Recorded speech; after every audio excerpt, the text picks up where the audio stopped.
Olá, sejam bem-vindos a mais um episódio de Ler Sem Ver e, mais uma vez, trago aquele que é o meu escritor favorito e quem acompanha estas minhas andanças por aqui sabe que se trata de Stephen King.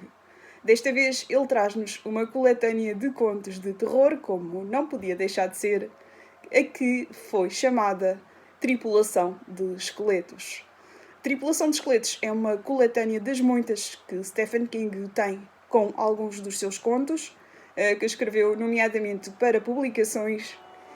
Alguns eu já tinha lido anteriormente, como A Excursão ou A Balada do Projétil Flexível. Outros são uma novidade. Aqui estão presentes vários contos de várias vertentes, desde o tradicional conto de fantasmas até diversas formas de terror.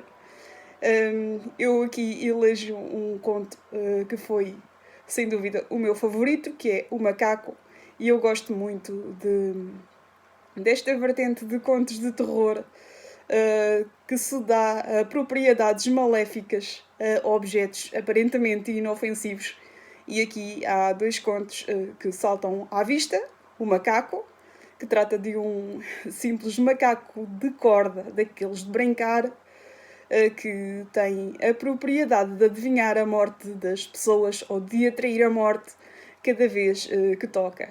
Apesar das cordas do macaco estarem avariadas, alguma força maléfica faz com que elas toquem e alguém morre. É isto o que se passa aqui neste conto. O personagem dá sempre sumiço ao macaco, mas o macaco acaba sempre por vir parar a casa e às mãos dele, incrivelmente, porque estes objetos maléficos desaparecem daqui e aparecem mais à frente.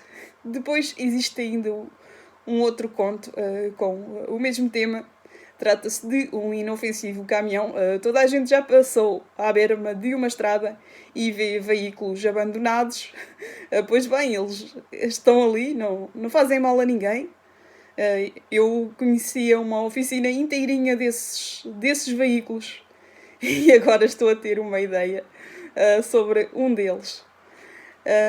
Mas mais à frente vou continuar aqui a falar deste conto do caminhão do tio Otto, que foi assim que Stephen King nomeou o seu conto. Ele pegou num caminhão que viu à berma de uma estrada e simplesmente inventou ali um conto que esse caminhão era maléfico e assassinava pessoas. Quer dizer, os caminhões por vezes assassinam pessoas, mas é quando vão na estrada, normalmente. Agora, um caminhão parado, que já nem rodas tinha, ir assassinar pessoas é incrível.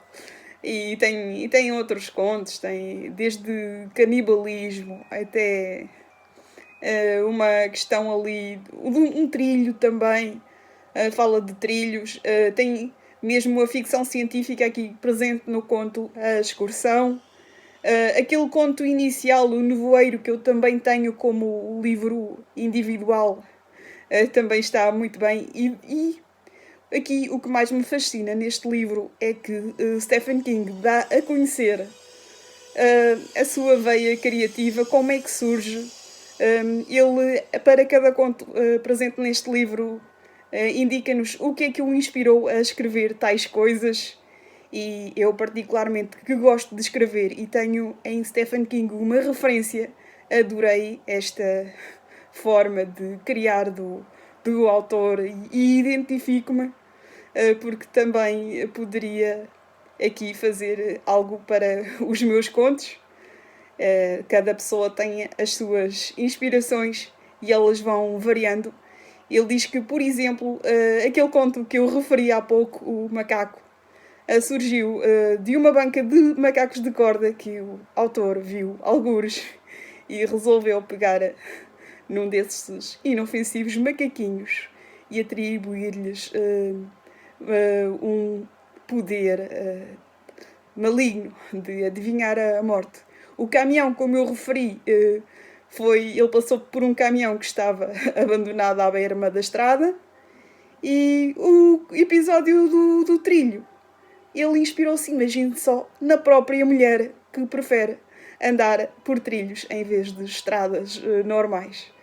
Estes são alguns dos contos que estão aqui presentes, estão muitos. Ele escreveu ao longo de várias décadas para várias publicações. Existem outros livros de coletânea de contos do mesmo autor. Se justificar, eu trarei aqui. Fiquem por aí. E não se esqueçam, para quem gosta de terror, Stephen King é, sem dúvida, a grande referência, a grande inspiração. A quem gosta de escrever contos de terror, como eu, também deve beber muito daquele que é o mestre neste tipo de escrita. Voltarei para a semana com outro livro. Até lá, não deixem de ler.